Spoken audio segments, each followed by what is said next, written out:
Olá, queridos, graça e paz. Estamos de volta aqui na nossa escola Coração em Chamas. Essa é a nossa terceira encontro. Estou aqui em casa. Eu resolvi gravar as aulas online para as pessoas que estão à distância. Aqui em casa que o áudio fica melhor, fica mais entendido, né? A gente está tendo algumas dificuldades ainda na nossa escola de fazer a gravação lá, que está ficando muito chiado a aula, tá bom? Então, nós queremos hoje dar mais um passo. Nós estamos falando dessa outra parte agora a respeito de Deus, né? O Deus das Escrituras, falando a respeito do Senhor.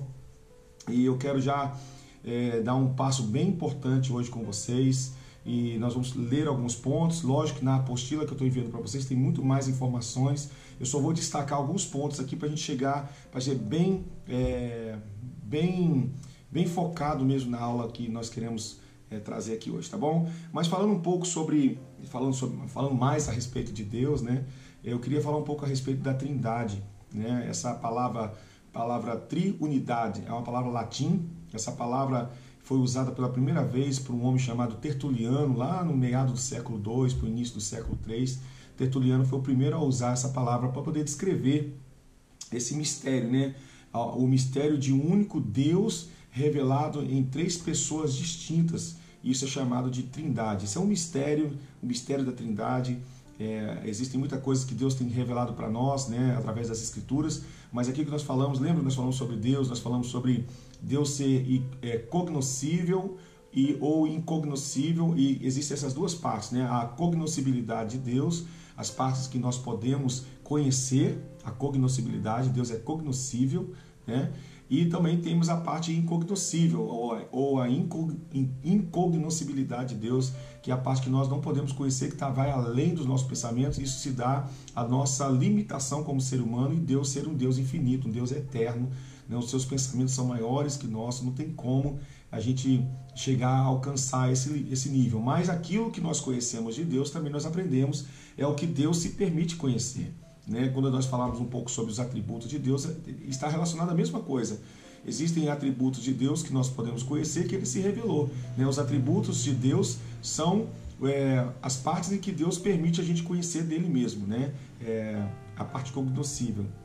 Então, esse termo, apesar de a gente não encontrar o termo Trindade nas Escrituras Sagradas, esse texto não se encontra na Bíblia, mas o conceito da Trindade é algo muito visível nas Escrituras, é muito explícito nas Escrituras. Então eu quero ler alguns textos com vocês. É interessante porque quando nós falamos de um único Deus que manifesta em três pessoas distintas, podem chegar pessoas e dizer para nós que então nós somos politeístas, nós adoramos mais que um Deus. Não, a Bíblia diz em Efésios 4:6 que há um só Deus, ok? E esse é o mistério, há um Deus que se manifesta de forma diferente. É interessante que em Mateus 28:19, para falar sobre o conceito da Trindade, né, um só Deus em três pessoas, a Bíblia apresenta Deus em pessoas distintas. Lá tem dois textos muito interessantes, é Mateus 28, né, quando são as últimas palavras registradas ali no livro de Mateus, e termina dizendo, Jesus dando aquela ordem, né, de portanto ir, de pregar o evangelho a toda e qualquer criatura, tal. Aí ele fala assim, batizando-os em nome do Pai, do Filho e do Espírito Santo. Né? Segundo aos Coríntios capítulo 13, na bênção apostólica, você vai lembrar que ele fala que a graça do Senhor Jesus, o Filho, né? O amor do nosso Pai e a comunhão do Espírito Santo. Então você vê que o próprio Cristo, o próprio Jesus, o apóstolo Paulo, os discípulos ensinavam essa doutrina a respeito do Pai, do Filho e do Espírito Santo. Então uma vez eu ouvi um exemplo muito interessante que ele usa, a irmã, ela usou a respeito do sol.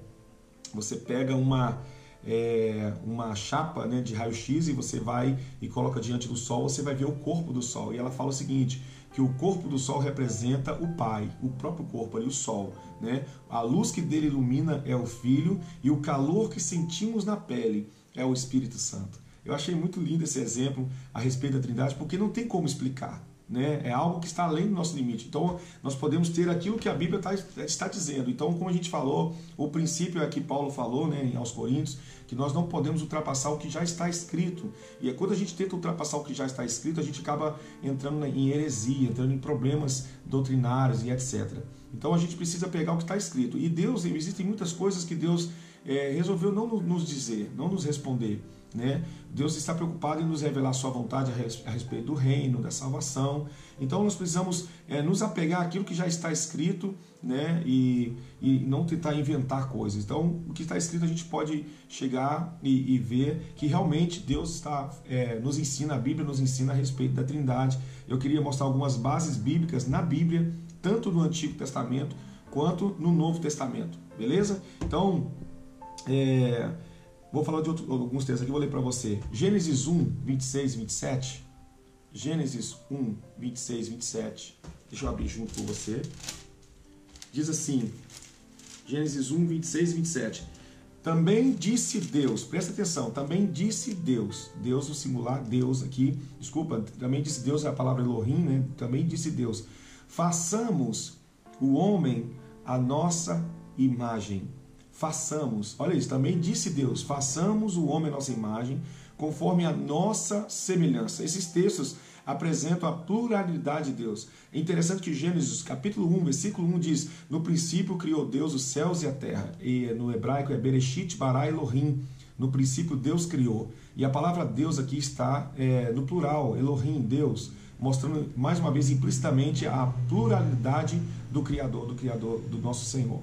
Interessante, né? E também outro texto, Gênesis 3, 22, quando fala da queda do homem, ele fala assim, então disse o Senhor Deus, eis que o homem se tornou como um de nós. Olha, então disse o Senhor, o está no artigo definido, né, masculino, o Senhor, disse o Senhor.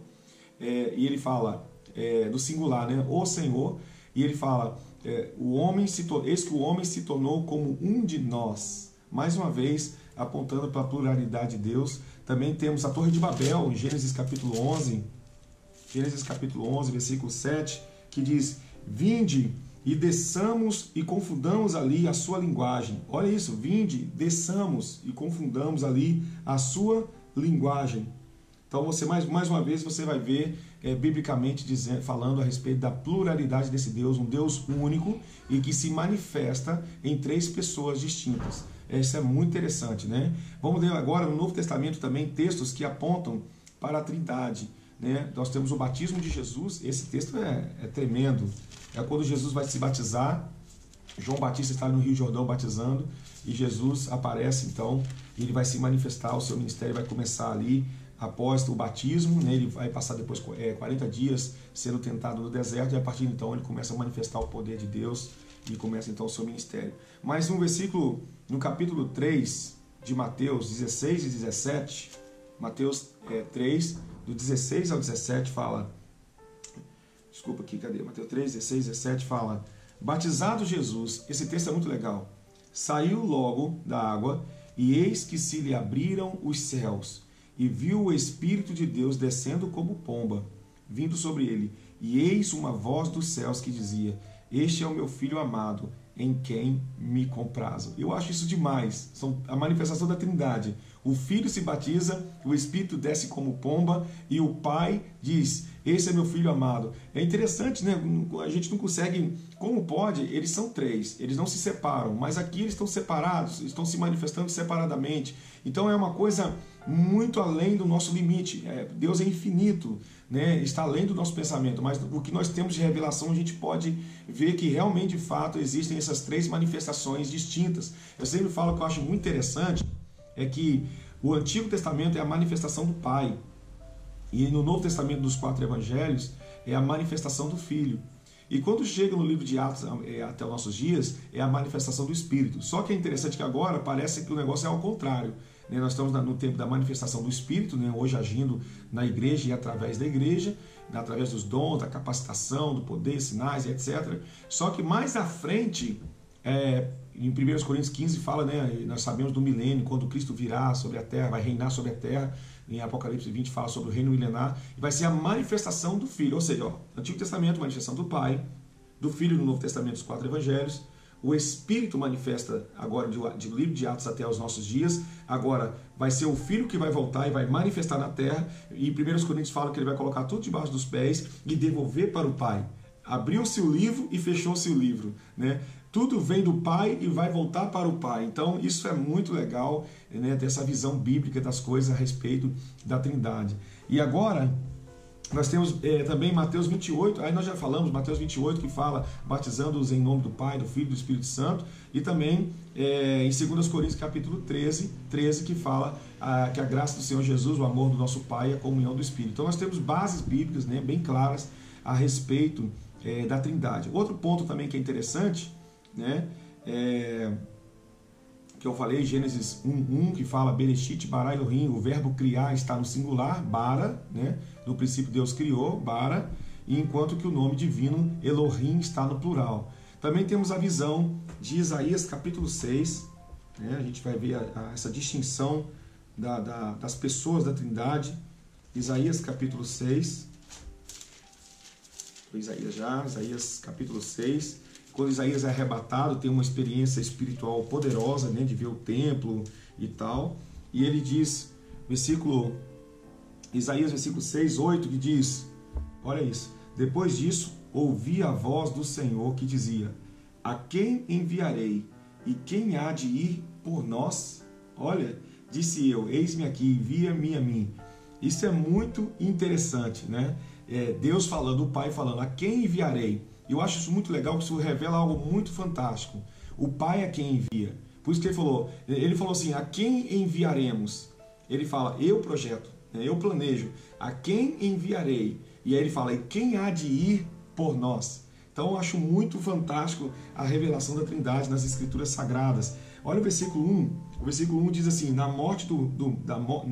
ano da morte do rei Uzias, eu vi o Senhor assentado sobre o alto e sublime trono, e as abas de suas vestes enchiam o templo.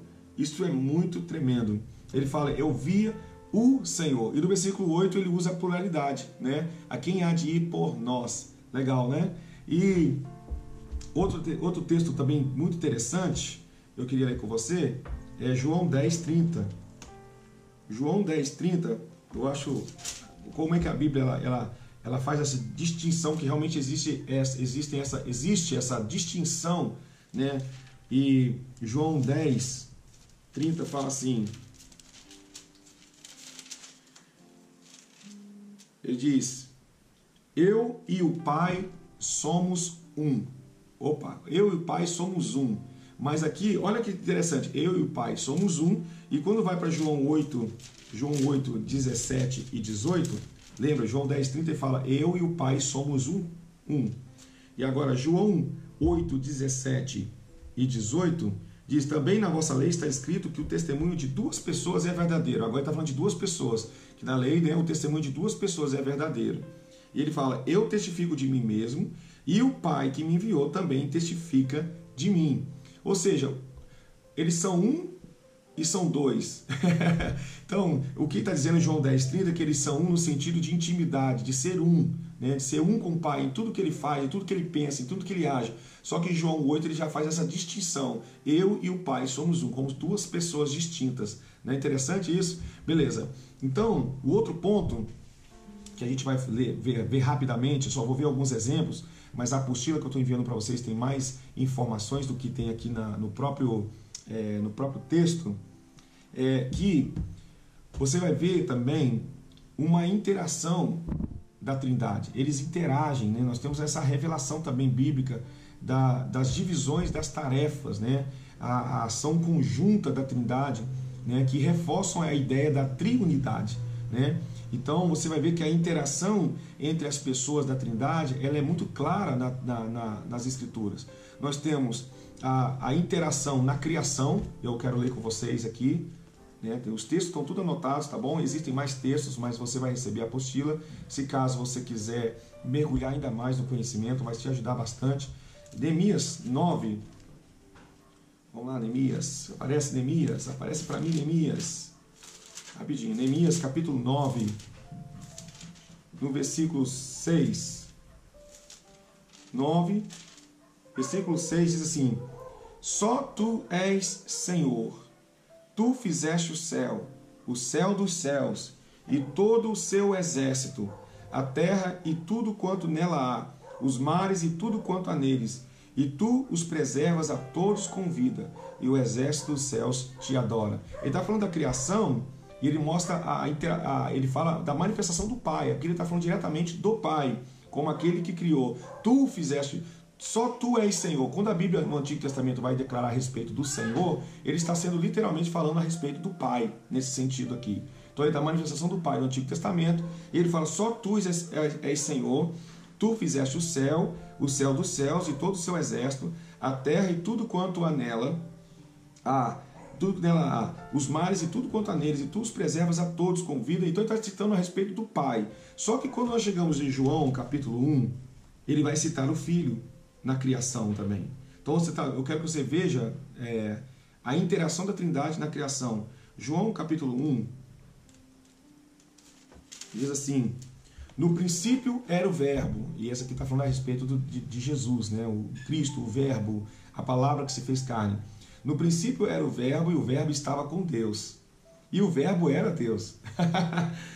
Ele estava no princípio com Deus. Então, você vê que na criação nós vemos em Neemias 9, versículo 6, a respeito do Pai criando, mas o Verbo estava lá. O Verbo se fez carne, habitou no nosso meio. Lembra? Jesus, ele está falando de Cristo. O nosso próprio Jesus, o Yeshua, estava lá na própria criação, trabalhando com o Pai. Né? Colossenses 1,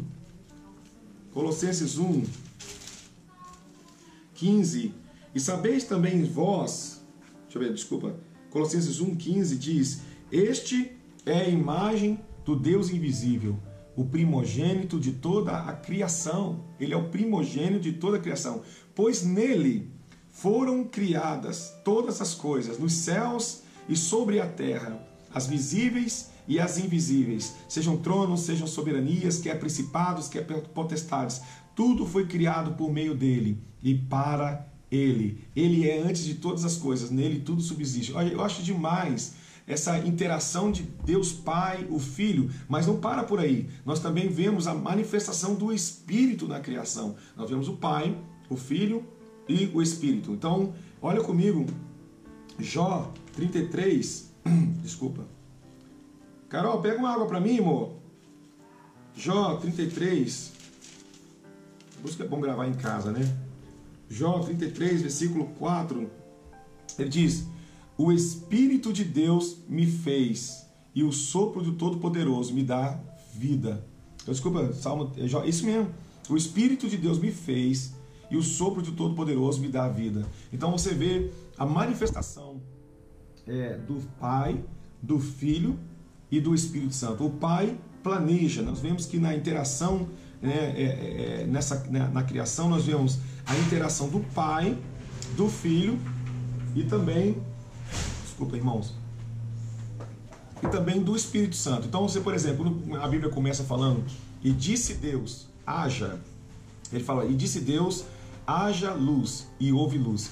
Nós já vemos ali implicitamente a manifestação do Pai, do Filho e do Espírito Santo. O Pai é quem planeja, e ele diz, quando ele fala, ele está no coração dele, né? Ele vai e fala, haja luz. Então nós aprendemos que como Cristo é a manifestação da palavra de Deus, quando ele diz haja luz, há uma manifestação do Filho ali, há uma manifestação do Verbo, né? Quando é verbalizado a vontade do Pai. E o Espírito de Deus, a Bíblia fala que pairava sobre a face das águas, e alguns dizem que a ideia de como se fosse uma galinha que está sobre os ovos, né? Ali parada, esperando algo acontecer, né?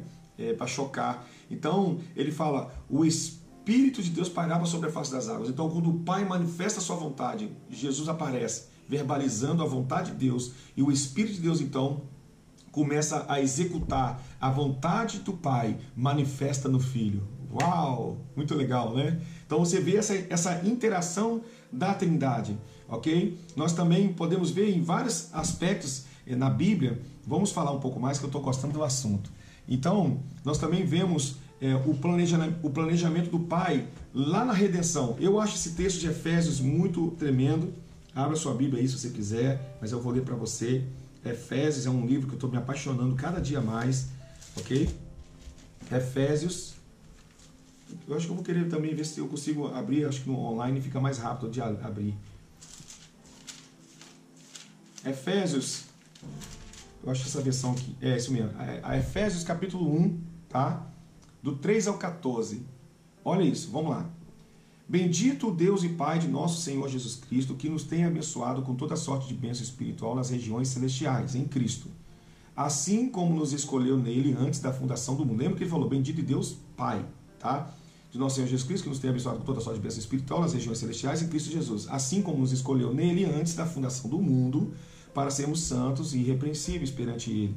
E em amor, nos predestinou para ele, para a adoção de filhos por meio de Jesus Cristo, segundo o beneplácito da sua vontade, e para louvor da glória de sua graça, que ele nos concedeu gratuitamente no amado. Quem? Cristo, o amado. Aí vai, no qual temos a redenção pelo seu sangue, a remissão dos pecados segundo a riqueza da sua graça, que Deus derramou abundantemente sobre nós em toda sabedoria e prudência, desvendando-nos o mistério da sua vontade, segundo o seu beneplácito que propusera em Cristo, de fazer convergir nele, na dispensação da plenitude dos tempos, todas as coisas, tanto as do céu como as da terra. Nele digo, no qual fomos também feitos herança, predestinados segundo o propósito daquele que faz todas as coisas conforme o conselho da sua vontade, a fim de sermos para louvor da sua glória, nós os que de antemão esperamos em Cristo, em quem também vós, depois que ouvistes a palavra da verdade, o evangelho da salvação, tendo nele também crido, fostes selados com o Santo Espírito da promessa, o qual é penhor da nossa herança, até o resgate da sua propriedade em louvor da sua glória. Uau! Ele cita o Pai, o Filho e o Espírito Santo. Então nós temos aqui, dos versículos 3 ao 5, o planejamento do Pai. Versículos 3 ao 5. Tá tudo na apostila, você vai estar lendo aí, tá? O planejamento do Pai. E depois nós temos a entrega e o sacrifício do Filho, dos versículos 6 ao 12. Ok? E nós temos a aplicação do Espírito Santo, dos versículos 13 e 14. Ok? Nós podemos ver aqui também, na questão da redenção, na questão do arrependimento, né? João 16, a interação da Trindade. Veja comigo. João 16,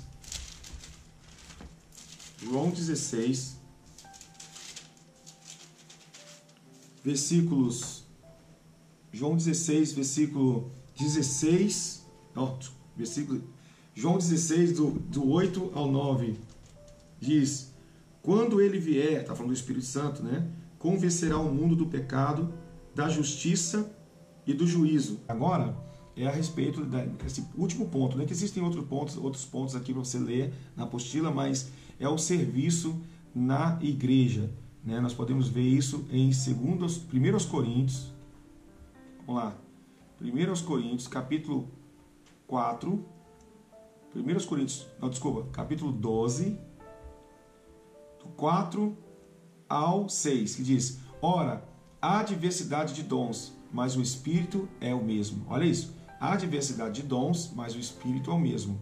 E há diversidade de ministérios, mas o Senhor é o mesmo. E há diversidade de operações, mas é o mesmo Deus que opera tudo em todos. Prestar atenção? Ele cita os três, o Pai, o Filho e o Espírito Santo. Há diversidade de dons, mas o Espírito é o mesmo. E quando ele vai falar de ministérios, ele liga os ministérios ao Senhor Jesus. E depois há diversidade de operações, mas é o mesmo Deus, o Pai, que opera tudo em todos. Então nós já vemos a interação da Trindade também na questão da diversidade de dons, diversidade de ministérios, diversidade de operações, ok? Então depois você pode... Existem outras partes que você pode ler também, que faz parte dessa base bíblica para a interação e também da existência da Trindade na Bíblia, nas Escrituras, ok? O outro ponto que eu quero falar rapidamente aqui, está no seu apostila, não vou ler os textos todos aqui, porque é muita coisa, mas é para você, como eu falei, eu vou acrescentando coisas para você. Você pode ouvir somente essa aula e ser abençoado, ser edificado no conhecimento, mas você pode mergulhar ainda mais no conhecimento, né? Você pode pegar os textos, ler, comparar, e é muito legal, né? E o outro ponto que é importante, e esse é a partir daqui que eu quero dar mais um passo naquilo que nós estamos falando sobre Tu és o Cristo, o Filho do Deus vivo, né? Hoje eu quero entrar nessa parte com vocês, para você entender a questão do Evangelho de Cristo, beleza? E só para falar um pouco agora sobre os atributos de Deus. O que é atributo? Né? A definição de atributo está aí na apostila. Um atributo é uma propriedade intrínseca ao seu sujeito, pela qual ele se pode ser distinguido ou identificado.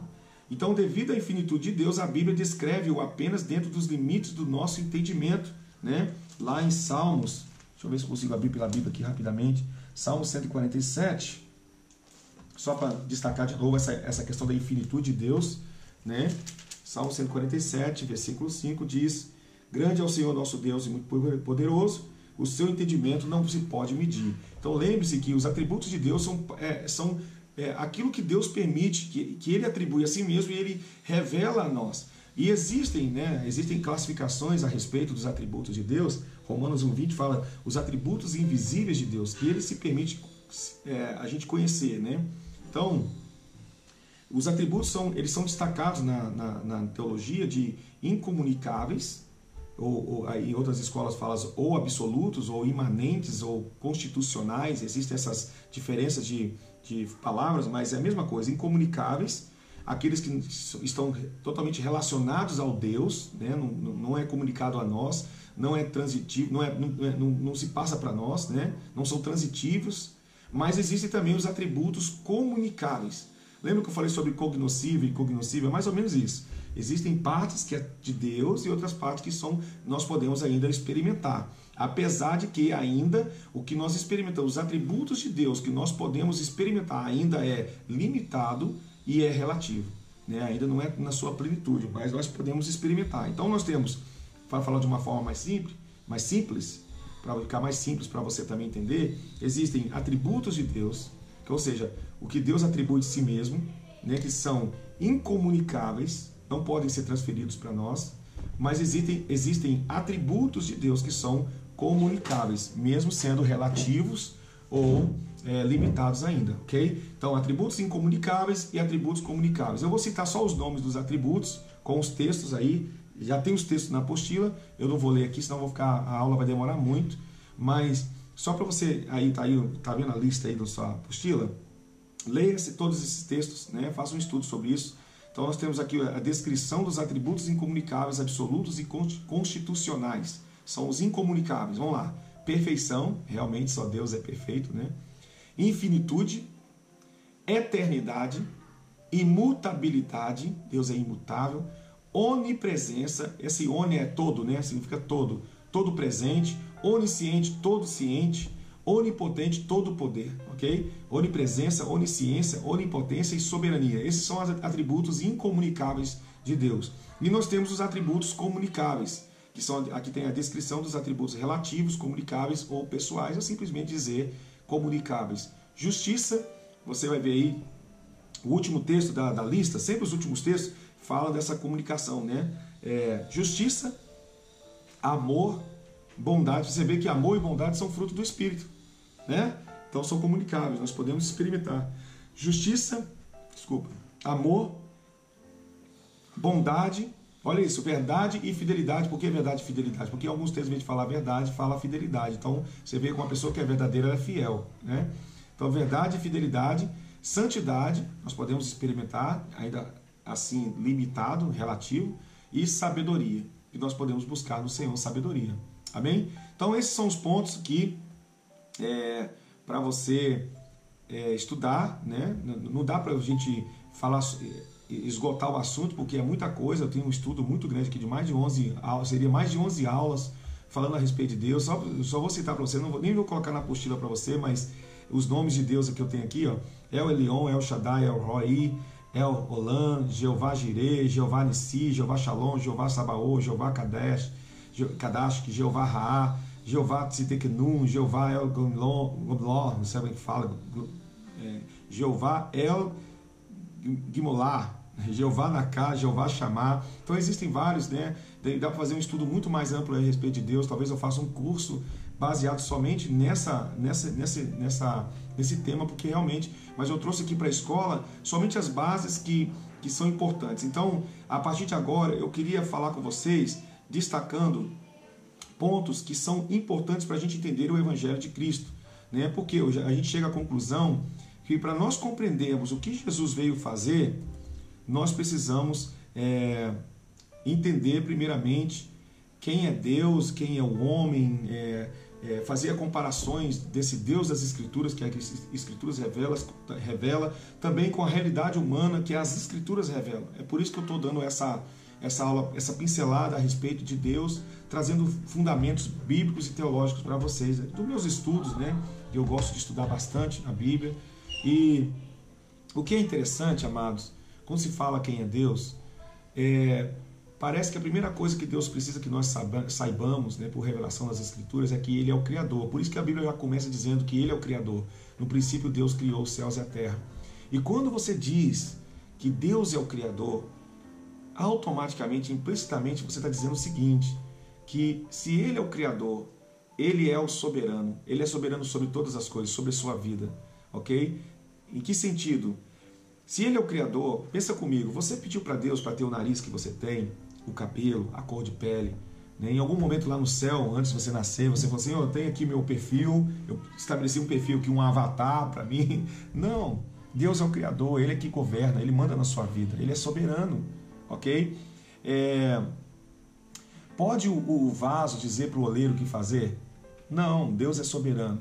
Então, se Ele é o soberano, significa que se Ele é soberano e Ele é perfeito, você nasceu na hora certa, no momento certo, na geração certa, na família certa, ok? Pode ser que você não nasceu de uma forma que você esperava, você nasceu de um estupro ou um adultério, não importa. Antes de você nascer como você nasceu no coração de Deus, ok? Deus é soberano, Ele fez tudo certo, tudo existe um propósito. Deus é soberano.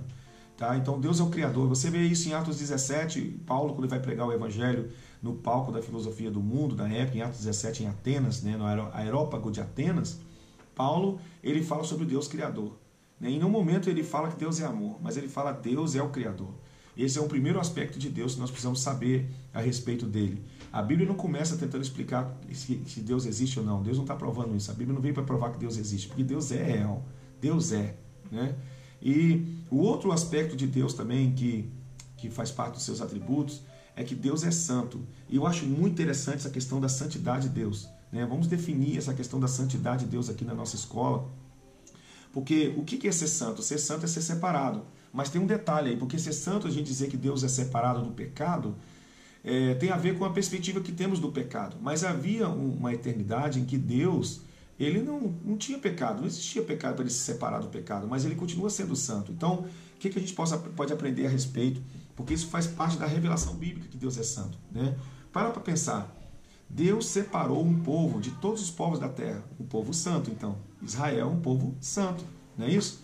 Depois desse povo santo separado, Deus separou um lugar chamado Tabernáculo de Moisés, né? A casa, a tenda do encontro. E nesse lugar separado, de um povo separado, havia um lugar separado, chamado lugar santo. E desse lugar separado, de um povo separado dos povos da terra, de um lugar separado, é chamado de Santo dos Santos. Então parece que o tempo todo Deus está dizendo, eu sou santo, santo, santo. Né? Agora, também ser santo é ser separado do comum para ser dedicado totalmente a Ele. Né? Por isso que você vê que dos 7 dias comuns da semana, Deus separou um dia para Ele, para pessoas pararem de fazer o que estão fazendo e se dedicarem totalmente a Ele. Deixa eu só avisar para baixar o volume lá. Então, a pessoa se separar totalmente do que está fazendo dia a dia e se dedicar a Ele. Pensa comigo, Deus separou, olha aí, falando de santidade, Deus separou de todas as tribos de Israel uma tribo para parar tudo e se dedicar, fala baixinho, tá filho, lá, tá bom? Para tudo para se dedicar a Ele. Então a tribo de Levi. E dessa tribo de Levi, Deus separou a família de Arão para parar das famílias comuns, né? Para se dedicarem somente ao sacerdócio. Então, o tempo todo a santidade de Deus ela é revelada nas Escrituras. Agora, como eu falei, não havia pecado em um certo tempo. Deus não é só separado do comum e separado, a santidade não tem a ver com ser separado do pecado, mas então seria que santidade significa que Deus é santo, é que Ele é concentrado na sua glória. Tudo que Ele faz é para louvor da sua glória. Por isso você vê, tudo que Ele faz, a Bíblia, os mandamentos, me amem, ame a mim, amar o Senhor de todo o coração, cantem para mim, dancem para mim, bater palma para mim, tudo que Ele faz é para louvor da sua glória. Deus é centrado na sua própria glória e tudo que Ele faz é para louvor da sua glória. Vem de Deus e volta para Deus. Amém? Então Deus é santo, Deus é o Criador. A Bíblia fala que os céus manifestam a sua glória e o firmamento a obra de suas mãos. Uau! Então significa que na própria criação encontra-se as digitais do Criador. Né? Isso é muito tremendo. Quando fala em Romanos 1,20 que tantos os atributos de Deus, os invisíveis de Deus, ele fala que manifesta, a criação manifesta tanto o seu poder quanto a sua divindade claramente se veem pelas coisas que foram criadas. Você já viu a manifestação da glória de Deus no pôr do sol, as nuvens, a harmonia das coisas, as estrelas, tanto numa forma macro, né, de você ver a perspectiva macro das coisas, como também microscópica das coisas, né? Você vê os átomos, os elétrons, a harmonia de todas as coisas, tudo apontam para um Deus criador e santo. E por último, que é a parte que eu quero, aqui está a chave para você compreender o Evangelho, é que Deus é justo. Deus é justo, ok? Deus é justo. Então, pensando sobre a justiça de Deus, deixa eu ver se eu... Deixa eu só ver aqui eu fiz uma anotação aqui. Pensando sobre a justiça de Deus, deixa eu mostrar esse ponto aqui para você. Deixa eu ver se eu achei. Pensa comigo, querido, sobre a justiça de Deus, né? Primeiro, Deus é justo porque a Bíblia diz que por causa do pecado de um só homem, todos foram condenados. Parece que Deus é injusto, não parece? Mas também a Bíblia diz que por causa da obediência de um só homem, todos nós fomos abençoados. Então Deus é justo, né? Pensa comigo também, Deus é justo. Nós pecamos no tempo Cronos. E a Bíblia fala que quem vive no pecado tal, vai para o inferno. O inferno é uma condenação eterna. Peraí, por que nós não pecamos nesse tempo aqui, Cronos, no temporal, né? E nós pagamos logo, a gente poderia pagar nossa conta, nossas dívidas aqui e entrar no céu, né, e ir para a eternidade. Por que nós pecamos no temporal e nossa condenação é atemporal e é eterna, é fora desse tempo? Parece que é injusto da parte de Deus, não parece? Mas para entender isso, a justiça de Deus em relação a isso, que Deus é justo, e até nisso, pensa comigo. Se eu estuprar uma menina por 10 minutos, um estuprador estupra uma menina por 10 minutos, qual a condenação para ele? 10 minutos de cadeia? Claro que não, ok? Se eu batesse na cara de um mendigo ali na rua, desse um tapa na cara dele, na frente das pessoas, quanto tempo de cadeia eu pegaria? Né? Mas se eu desse um soco na cara do presidente Trump dos Estados Unidos, quanto tempo de cadeia você acha que eu mereço? Ou seja, esse é o ponto-chave. A dignidade do ofendido, vou repetir, a dignidade do ofendido define a pena para o ofensor. Entendeu? A dignidade do ofendido define a pena para o ofensor. Então pensa comigo. A Bíblia fala que todos os nossos pecados que cometemos todos os dias é uma agressão contra um Deus santo, um Criador, um Deus justo e um Deus eterno. Então qual seria a nossa pena quando nós agredirmos um Deus justo, santo e eterno? Seria uma pena eterna, uma condenação eterna. Por isso Deus é justo. Ok? Parte dessa ideia. Agora, olhando para o Evangelho de Cristo, o Evangelho que Jesus pregou, o Evangelho, na verdade, ele é um encontro com a realidade de quem nós somos. Então, lembre-se do que eu falei. A dignidade do ofendido define a causa do ofensor. Deus é santo, Deus é justo, Deus é criador. Lembre-se desse Deus criador, Senhor dos céus e da terra. Agora, a Bíblia também fala não somente desse Deus, mas ela mostra a realidade do homem, né? Que o homem, ele é mau, né? Você vai ler Gênesis capítulo 6, versículo 5, acho interessante, fala: "E viu o Senhor que a maldade do homem se multiplicara sobre a terra, e que toda a imaginação dos pensamentos do seu coração era só má continuamente." E aí, nesse momento aqui, no Gênesis 6, onde houve uma corrupção moral, espiritual da humanidade, a coisa ficou feia, e Deus se arrepende, não de se arrepender de tristeza, de arrependimento, mas de sentir pesar o coração, e ele querer então zerar todas as coisas, né? A palavra arrependimento, interessante na Bíblia, no hebraico, é a palavra techuvá, que significa voltar à origem. E Deus vai zerar a máquina, né? Ele vai dar um boot no computador e vai começar tudo de novo através de uma família, a família de Noé, seus filhos e suas esposas. Mas é interessante que ele fala que a maldade do homem se multiplicara sobre a terra e que toda a imaginação dos pensamentos de seu coração era só má continuamente. Aí, depois do dilúvio, Gênesis capítulo 8, versículo 21, esse texto está após o dilúvio, ok? E aí olha o que diz: Após o dilúvio, você pensa, Deus acabou com a maldade do homem, purificou a terra com águas, né? Limpou a terra de toda a maldade do ser humano. Mas aí em Gênesis 8, 21, você fica chocado, porque diz assim: e o Senhor sentiu o suave cheiro, e o Senhor disse em seu coração: não tornarei mais a amaldiçoar a terra por causa do homem, porque a imaginação do coração do homem é má desde a sua meninice. Meu Deus! Nem tornarei mais a ferir todo o vivente, como diz. Isso é muito forte, né? Então você vê que a maldade do homem ainda continua no homem. E ele fala desde a sua meninice. Pega uma criança no colo e ela vai colocar a mãozinha para pegar o relógio, né? E aí você, não faz isso não. Na segunda vez ela vai. Na terceira vez ela quer pegar seu pescoço. Existe uma maldade como um princípio que opera em nós, que existe dentro de nós. Essa maldade que eu estou falando, essa maldade intrínseca do ser humano, ok? Isso é bíblico, a Bíblia mostra isso, essa maldade, essa natureza, essa inclinação a pecar que existe dentro do ser humano. E ele fala desde a sua meninice. Está aqui, ó. Deus disse para a lua: faça isso aqui, lua, vai para lá. E ela faz. Deus disse para as estrelas: vai, estrelas, tal. Deus dá ordem ao sol. Todo mundo obedece. Aí Deus fala assim: olha aqui, ó, o ser humano. Existem milhares de árvores aqui no jardim. Não coma desse fruto. Ele, não! Imagina a reação de Deus. O ser humano é o único ser que desobedece a Deus no universo. Meu Deus, isso é muito sério, né? O homem é o único no universo que desobedece a Deus, né? Você vai ver que existe essa inclinação para o pecado. Nós gostamos de fofoca. No fundo, existe um negócio que a gente gosta de notícias de tragédia. Nós gostamos de ver a coisa pegar fogo. Os programas que mais vendem não são programas que mostram a borboleta, o jardim, não. São os de violência, os filmes de violência, porque existe essa inclinação do pecado. A pessoa chega na igreja assim: tá sabendo da nova? Sai até uma babinha aqui da boca da irmã. Aí me conta. Porque existe essa tentativa, essa coisa dentro de nós, né? A Bíblia diz em Jeremias 17, do 9 ao 10, que enganoso é o coração do homem, né? O coração do homem é fonte de toda a maldade. Quando a Bíblia fala do homem não confiar no outro homem, a Bíblia não está falando de você confiar no próximo, mas a Bíblia está falando de você confiar em si mesmo, porque enganoso é o coração do homem.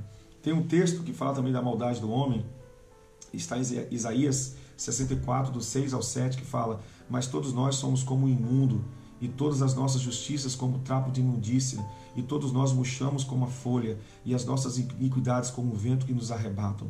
E já ninguém há que invoque o teu nome, que se desperte e te detenhas, porque esconde de nós o teu rosto e nos faz derreter por causa das nossas iniquidades. Ele fala que nós todos somos como o leproso, né? E ele fala que as nossas justiças, aquilo que nós achamos que é bom, para Deus é como trapo de imundícia, ou seja, um pano velho usado na idade antiga para a menstruação da mulher.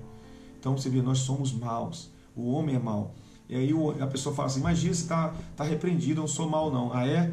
Então imagina tudo que pecamos no telão da igreja. Me presta o que você pensou nas últimas 6 horas, para a gente colocar, não falei nem a semana, nem um mês, para a gente colocar no telão da igreja para todo mundo ver. Nós somos maus.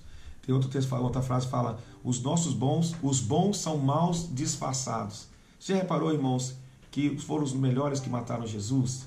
Foram os nossos melhores que mataram Jesus, né? Aqui, ó, Deus revela os nossos corações aos poucos. A gente não aguentaria saber tudo de uma vez. Isso é tremendo. A Bíblia fala em Salmo 51 que em pecado nos concebeu nossa mãe. Em pecado me concebeu minha mãe. Nós nascemos no pecado, né? Aqui, ó, pregadores que evitam falar sobre o pecado são tão éticos e corretos quanto o médico que não fala a seu paciente que ele está morrendo. Nós somos maus, né? E essa é uma realidade. Existe essa maldade dentro de nós. Então eu sempre pego um molho de chave e balanço. Molho de chave do carro, chave da sua casa, pega aí e balança. Se eu ficasse 1 hora aqui balançando essa chave, você iria me odiar, né? As pessoas iriam achar esse barulho, pelo menos iriam achar que achariam esse barulho muito chato, mas não seria chato se você estivesse dentro de uma masmorra. Se você estivesse dentro de uma masmorra, você desejaria ouvir o som dessa chave balançar. Então o Evangelho precisa levar a gente primeiro para dentro dessa masmorra, onde a gente tem um encontro com a nossa realidade, para que a gente possa dar valor a Cristo, que é a chave que nos tira desse lugar, né? Olha essa frase aqui: qualquer um de nós poderíamos ser igual a Hitler. É uma questão de oportunidades. Uau! Isso é sério. Porque se você nascesse da mesma forma que ele nasceu e vivesse as mesmas experiências, talvez você seria igual, né? Existe essa maldade, é como se nós fôssemos um carro que está sempre sem balanceamento, né? As rodas estão fora desalinhado, que fala, né? Se você tirar a mão do volante, você cai. Por isso você vê pessoas que experimentam milagres de Deus e de repente elas se afastam de Deus. O mesmo povo que viu o mar vermelho se abrir é o mesmo povo que estava reclamando com Deus, com saudades das cebolas do Egito. Essa tentativa, essa inclinação, o mesmo Deus, o mesmo povo que viu a glória de Deus em Êxodo, capítulo 19, a manifestação do céu na terra, a glória de Deus, trombetas, ouviram o som de anjos, ouviram fogo, fumaça, viram a manifestação da glória de Deus, a Shekinah de Deus. É o mesmo povo que depois fez, no próximo capítulo, fez, em Êxodo 32, o bezerro de ouro. O mesmo povo. Essa inclinação para a maldade. O mesmo povo que via Deus levantar juízes para libertá-los da escravidão daqueles que imperavam sobre eles. É o mesmo povo que logo se afastavam. Essa inclinação que existe dentro de nós, essa maldade que existe dentro de nós. E além disso, a Bíblia deixa bem claro que essa maldade do homem não tem cura. Isso é sério, né? O homem não pode se curar sozinho. Não existe cura, né? Jeremias 13, 23 fala, porventura, olha esse texto. Jeremias 13, 23 é uma pergunta retórica, ou seja, a resposta já está implícita. Ele fala, porventura pode o etíope mudar a sua pele, ou o leopardo as suas manchas? Então podereis vós fazer o bem. Uau, pode o etíope, o negro africano mudar a sua pele? Não. Pode o leopardo mudar a sua mancha? Não. Então vocês podereis fazer o bem. Então existe essa inclinação para a maldade dentro de nós. O homem é mau perante Deus continuamente. Nós todos os dias pecamos, irmãos. Seja em ações, seja por palavras, seja implicitamente, seja explicitamente, seja ocultamente, seja de forma bem clara ou inconsciente, mas todos nós, por causa da inclinação do pecado, todos nós pecamos todos os dias. A verdade é que se Deus desistisse de você e de mim agora, o que nós falaríamos para Ele para não desistir? Não temos nada de bom, nós somos maus, né? Temos essa inclinação. Além disso, o homem ser incurável também, o homem é teimoso, porque a gente acha que a gente pode ter cura. E aí você vê por que Deus deu a lei. Deus deu a lei para o conhecimento do pecado, né? Romanos 3, 23 fala, por isso nenhuma carne será justificada diante dele pelas obras da lei, porque pela lei vem o conhecimento do pecado. E Gálatas 3, 24 fala, para conduzir a Cristo, né? De maneira que a lei nos serviu de aio, que era uma espécie de escravo que cuidava de uma criança até um certo momento da maturidade dela.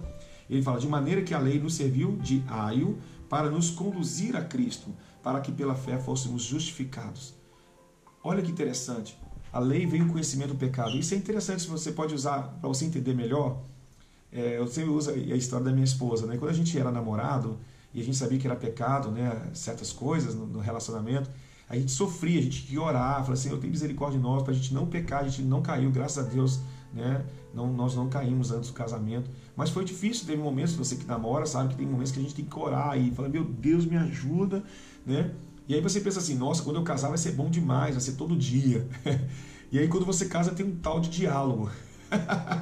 Já não é mais como você pensava, né? Mas por quê? Quando era pecado, havia a lei do pecado ali, você sabia que não podia, mas suscitava o desejo. Mas agora que nós casamos já não é mais assim. Nós sabemos que não é mais pecado. Então, o pecado, esse desejo não vem mais, né? Esse desejo carnal não é tão aguçado, né, como antes. Então, outra ideia também a respeito da lei, eu conheci um rapaz que ele perdeu a perna. Ele não tinha uma perna. E ele falou que ele tinha um negócio chamado a dor fantasma. Quem é médico sabe que existe isso, né? A dor fantasma na medicina, que o cérebro dele parece não sabe que ele perdeu a perna. Então, ele ainda sente os dedos como se a perna existisse, mas a perna não existe. Então o que a lei faz com um sujeito desse? A lei chega para ele e fala assim, corre. E quando ele vai tentar correr, ele não consegue, ele descobre que ele não consegue obedecer porque ele não é capaz, ele não tem perna para cumprir a lei. Entende? A lei ela não veio para salvar o homem. A lei pode salvar o homem desde que ele cumpra a lei. Mas a lei a gente não consegue cumpri-la porque a lei revela dentro de nós que existe uma inclinação, né, para o pecado e que a gente não consegue cumprir essa lei. E a lei também veio para que todo mundo fique calado, né? Romanos 3, 19, do 9 a 19 você vai ler, termina dizendo, para que toda a boca fique fechada, não há um justo sequer. Nós não conseguimos, né? Porque nós somos maus. Não há cura para essa maldade. A inclinação para o pecado é muito grande. Então, isso fala da depravação da humanidade. E o pior de todos, além de ser mau, incurável, teimoso, o ser humano, segundo a Bíblia, ele também, esse é o pior para Deus, é o religioso.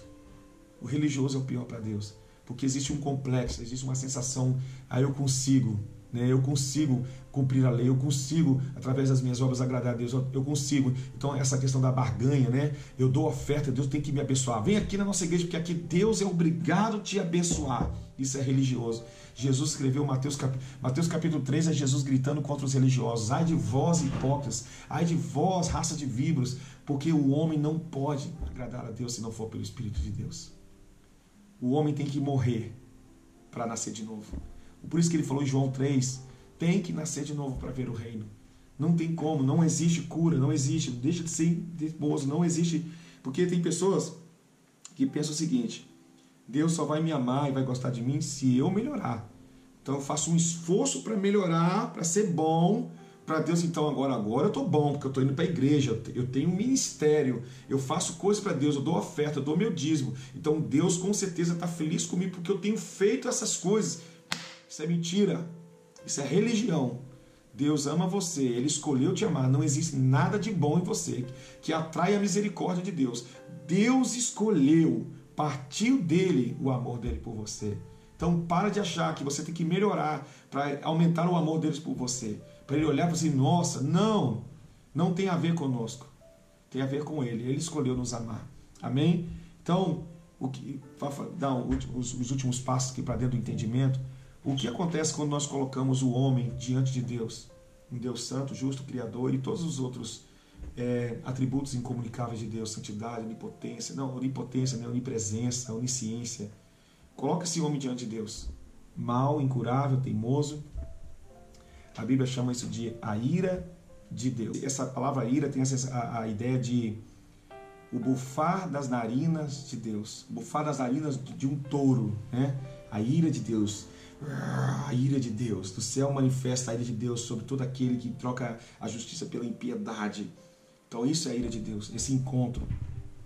Agora, o que nós aprendemos, eu queria ler com você, se puder, Provérbios 17:15. Provérbios 17:15 fala assim, olha esse texto. O que justifica o ímpio e o que condena o justo, tanto um como o outro, são abomináveis ao Senhor. Espera aí. O que justifica? Só vou te dar uma dica, eu sempre dou essa dica. Quando você ouvir a palavra justificação, né, Paulo fala muito sobre a doutrina da justificação pela fé.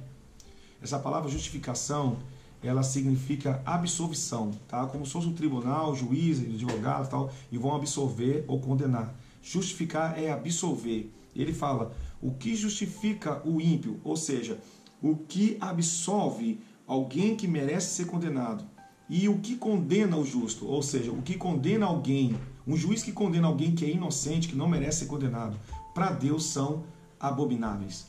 Deus não volta contra a sua palavra, porque Deus é justo, faz parte da sua essência. Então pensa comigo, esse Deus, o ser humano, o homem mau, incurável, que peca todos os dias, esse Deus aqui é santo.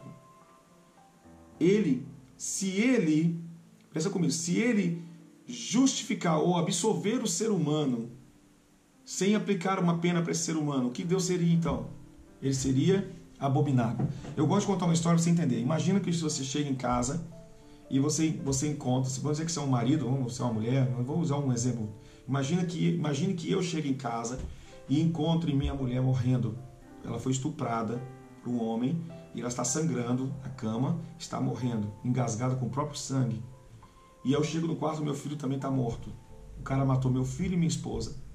E ele está escondido no banheiro. Aí de repente eu encontro ele, bato nele e agarro ele e começo uma gritaria aqui na rua. A polícia chega e aquela gritaria, eu gritando, mata ele, ele matou minha esposa, ele matou minha esposa.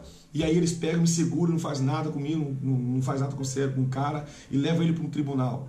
Depois de alguns meses vai ter o julgamento e esse cara está ali diante do juiz. E o juiz levanta do nada e fala assim, olha, nós temos aqui todas as provas de que você realmente matou a família desse rapaz, mas eu sou um juiz muito bom, amoroso, e você está livre, pode ir embora para sua casa. Pensa comigo, qual seria a sua reação de revolta?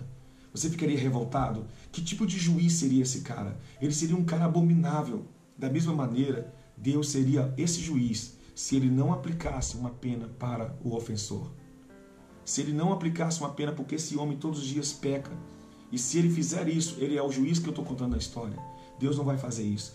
Por isso que ele fala, o que absolve o ímpio e condena o justo, tanto um como o outro são abomináveis para o Senhor. Então nós temos aqui um dilema teológico. Como Deus vai fazer? Porque ele precisa condenar o homem, ele precisa aplicar a pena de morte para esse homem, mas ele ama esse homem. Ele, eu não sei o que aconteceu, mas ele escolheu amar e não quer matar o homem, ele não quer fazer isso. Então, a partir desse momento, Deus começa um plano, que é o plano de salvação. Né? Existe uma frase que fala, um termo que fala assim, a extrema necessidade consequente. O que é isso? Quando Deus decidiu não matar o homem, surge então uma extrema necessidade consequente dessa escolha de Deus. É extrema necessidade. Ok? Ele escolheu amar o homem, ele quer salvar esse homem, então, mas ele precisa aplicar a pena. Então nós temos um dilema. Ele precisa fazer isso, não, ele é um Deus, ele é um juiz injusto, que justifica o ímpio, que absolve o ímpio. E aí então entra a questão do filho, a manifestação do filho nessa história. É como se Jesus chegasse e falasse, Pai, aplica essa pena em mim. Uau! A Bíblia fala, o castigo que nos traz a paz estava sobre ele. Então, quando o Pai vai matar o ser humano, a humanidade, quando a ira de Deus se levanta para matar esse homem, o Filho entra no meio da história e leva sobre si as nossas dores. Ele leva assim o castigo que nos traz a paz. Tanto quando a Bíblia fala, quando Jesus suou sangue lá no monte, né, ali gemendo de dor enquanto os discípulos estavam dormindo, ele começou a gemer, o temor, o sangue começou a sair pelos seus poros, suar sangue. Não era porque estava com medo da cruz, irmãos. Até porque na história da igreja tem vários homens que morreram cantando louvores para Deus.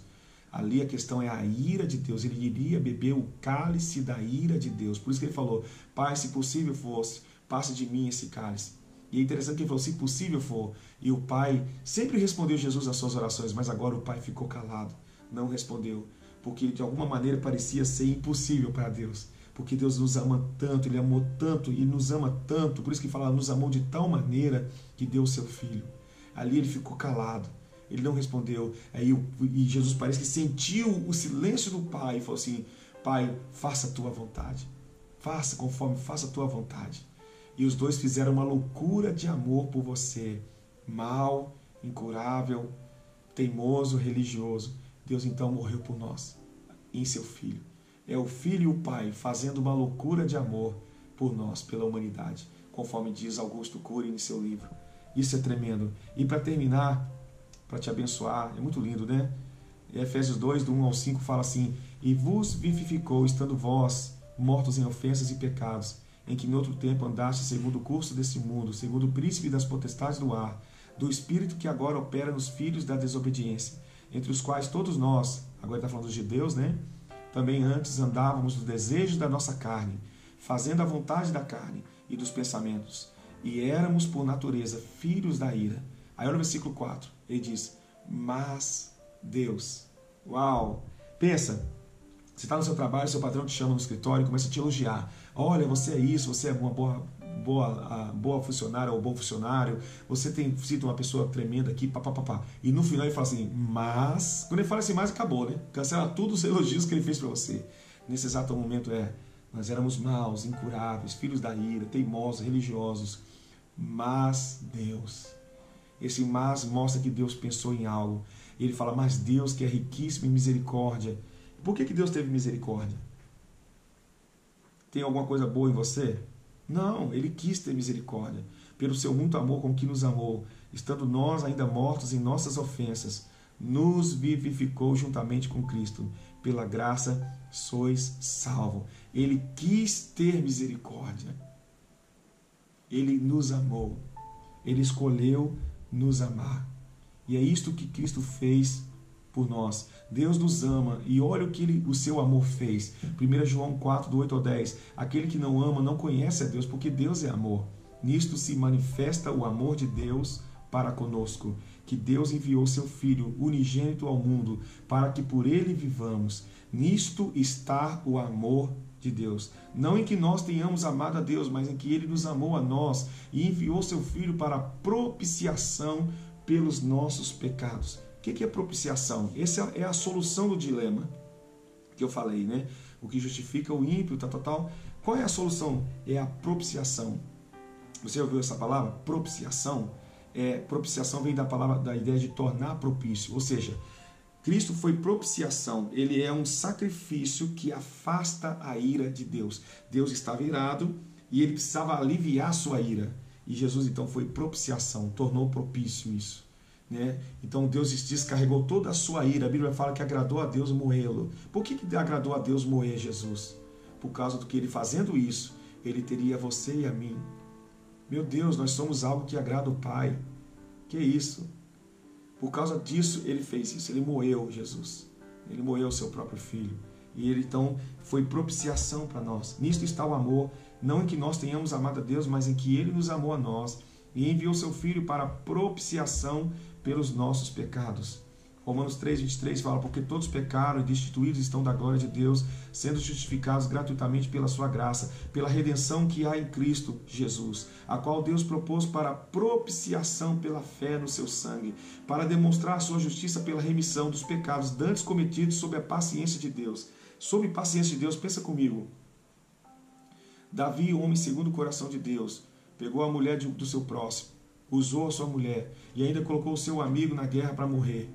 Imagina Urias lá no céu falando com Deus, como é que pode? Você não vai fazer nada com esse cara, que paciência é essa? Faça algo por ele, faça algo com ele. E Deus olhar para Urias lá no Antigo Testamento, lá no céu, e falar assim, Urias, fique em paz, por enquanto eu tenho paciência, mas vai chegar um dia que alguém vai pagar essa conta para você. E foi o próprio Filho. A Bíblia fala que aquele que não conheceu o pecado, Deus o fez pecado por nós. Então, justificado, absolvido, é muito mais do que ser apenas perdoado por Deus, amados, né? No Antigo Testamento as pessoas eram perdoadas, mas agora em Cristo nós somos absolvidos, justificados. Ou seja, nós não nos tornamos pessoas justas quando aceitamos a Jesus. Pronto, já sou uma pessoa justa. Não, tornar justo é santificação, é o processo. Mas ele nos considera justos por causa do seu Filho. Ou seja, nós somos salvos e absolvidos do pecado, né, da condenação eterna, por causa do que Cristo fez, ou seja, pelo mérito de outro, não nosso mérito. Por isso que a Bíblia fala que nós somos justificados pela fé, não por obras. Amém? Então, eu quero terminar aqui com essa palavra para você, que nós fomos justificados, para a gente entender quem é Cristo, o que Ele veio fazer. Eu sei que à medida que você está ouvindo essas palavras, o seu coração se enche de gratidão. Tire esse momento para você orar e agradecer a Jesus, porque nós não merecemos, não tem nada em nós que faça merecer o amor dele. Ele simplesmente, o Pai, fez uma loucura de amor por nós, por amor, para ter a gente perto dele, para ter comunhão com a gente. E a Bíblia fala que depois do terceiro dia, Jesus, né, a gente aprende que o Evangelho é o Evangelho da reconciliação. Além disso, depois de Jesus entrar no meio aqui da história e sofrer as consequências do nosso pecado, levar sobre nós o castigo que nos traz a paz, que estava sobre ele, as suas pisaduras, fomos sarados. Depois disso, no terceiro dia, ele ressuscitou e pegou a humanidade, pegou você e a mim e levou para o Pai. E nós podemos então abraçar o Pai e experimentar não a sua ira, mas o seu amor, a sua graça, a sua misericórdia, porque nós fomos reconciliados com Deus por intermédio do Filho. Amém? Deus abençoe você, que o Espírito Santo esteja ministrando sua vida. Fale comigo no WhatsApp, manda uma mensagem para mim, conta o que Deus tem ministrado no seu coração através dessa escola. Deus abençoe. Até nosso próximo encontro. Paz.